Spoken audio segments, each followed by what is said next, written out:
Bismillahirrahmanirrahim. Elhamdulillahi Rabbil Alamin. Wassalatu wassalamu ala rasulina Muhammedin wa ala alihi wa sahbihi ajma'in. Të gjitha falenderimet, të gjitha lavdrimet I qofshin dhe I takojnë vetëm Allahu Gjelle Shanuhu. Salat dhe salam qofshin mbi Muhammedin a.s. mbi familjen e tij, shokët e tij dhe mbi të gjitha ata të cilët e trasojnë rrugën e tij deri në ditën e fundit të kësaj gjësie. Xhamatli të nderuar, vëllezër musliman, siç ju kemi njoftuar kur kemi treguar për historinë e Davudit a.s. dhe të Sulejmanit a.s. se në njërin prej derseve apo në njërin prej ligjëratave që do ta kemi në netët e Ramazanit, do të flasim për disa dobi dhe mësime të përfituara nga historia e Davudit a.s. dhe Sulejmanit a.s. Pra kur kemi folë për historitë e këtyre dy pejgamberëve, dobit dhe mësimet e përfituara nga historitë e tyre, kemi thonë se do të përmbledhim me një ligjërat prej ligjëratave të këtij Ramazani. Nëni Allahu I lartësuar I tregon profetit e tij Muhammedit a.s. historitë e popujve të mëparshëm me qëllim që zemra e tij të forcohet dhe shpirti I tij të qetësohet. I tregon për adhurimet, durimin e fortë dhe pendimin e tyre, gjëra që nxisin për garim në afrimin tek Allahu Gjelle Gjelaluhu, sepse ata garonin për të u afruar sa më shumë tek Allahu Gjelle Shanuhu dhe për t'i përballur lëndimet e popullit me lehtësi. Për këtë arsye, në fillim të surës Sad, Allahu Gjelle Gjelaluhu përmend fjalët e përgënjeshtruesve dhe lëndimet e tyre, dhe pas kësaj ai thot: Ti duroje atë që thon ata dhe kujtoje robin ton të fuqishëm Davudin që për herë I drejtohej Zotit. Pra kapitulli Sad, ajeti I 17.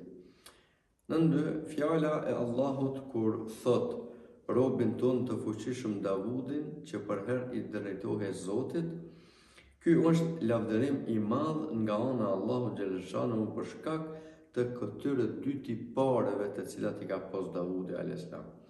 Forcën e zemrës dhe të trupit në bindje ndaj Allahut, si dhe kthimin e brendshëm dhe të jashtëm tek Allahu, që të dyja bashkë realizojnë dashurinë ndaj Allahut dhe njohjen e plotë të tij.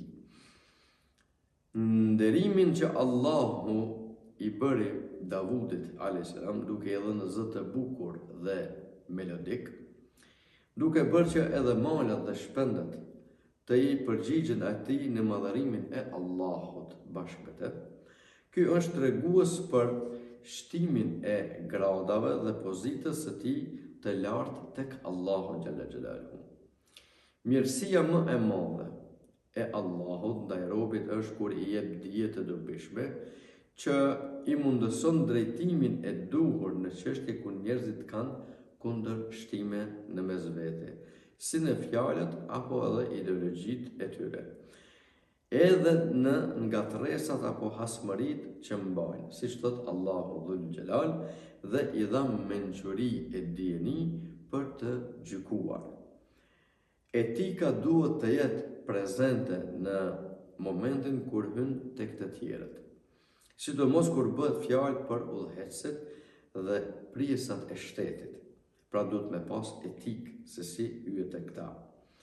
Në momentin kur dy persona u futën tek Davudi a.s.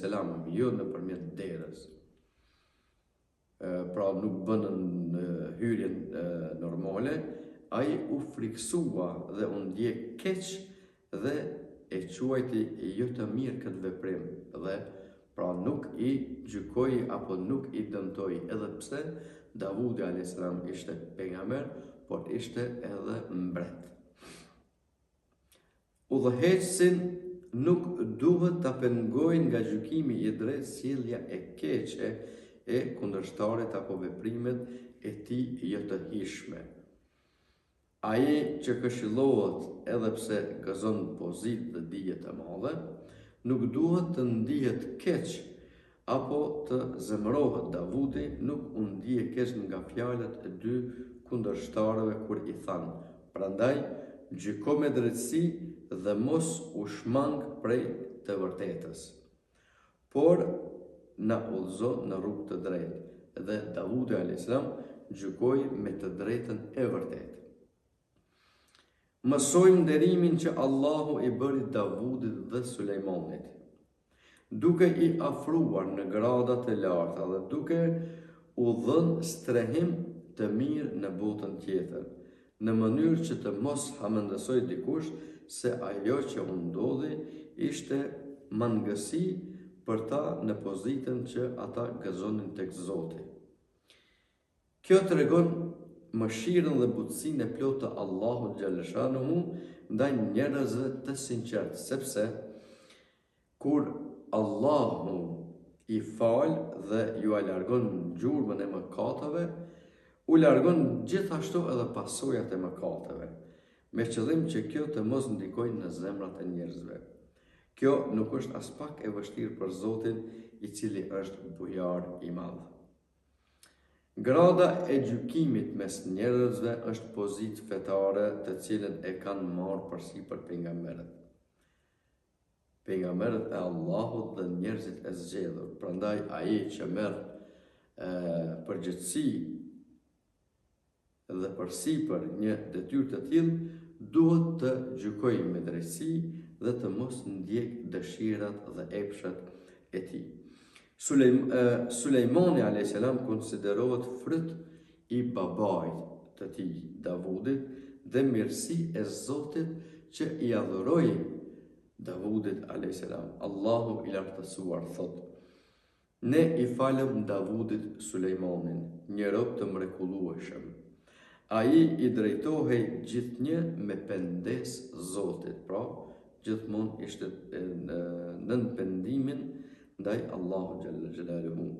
Këto fjalë janë rekomandimi më I mirë dhe krenaria më e madhe për Sulejmanin alayhis salam.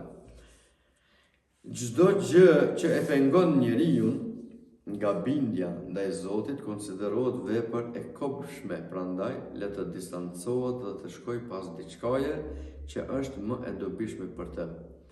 Nënshtrimi I djajve dhe I erës që I ndodhi Sulejmanit a.s. nuk ka për t'i ndodhur askujt tjetër që do të vi pas Sulejmanit a.s. Allahu I dha Sulejmanit pushtet të madh, pushtet I cili nuk mund të arrihet me shkaqe normale, por vetëm me caktimin e sunduesit dhurues. Siç ishte nënshtrimi I erës e cila lëvizte konform urdhrave të tij dhe nënshtrimi I djajve shejtanëve apo ushtria e përbërë nga gjindet, njerëzit dhe shpendet.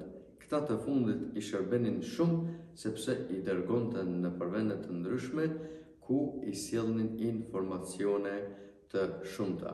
Zoti u kishte dhënë edhe aftësinë për ta kuptuar gjendjen e njerëzve, siç na tregoi Zoti I lartësuar në këtë histori, apo si rasti I atij që kishte njohurinë nga libri kur u bë gati që ta sillte fronin e Belkisës,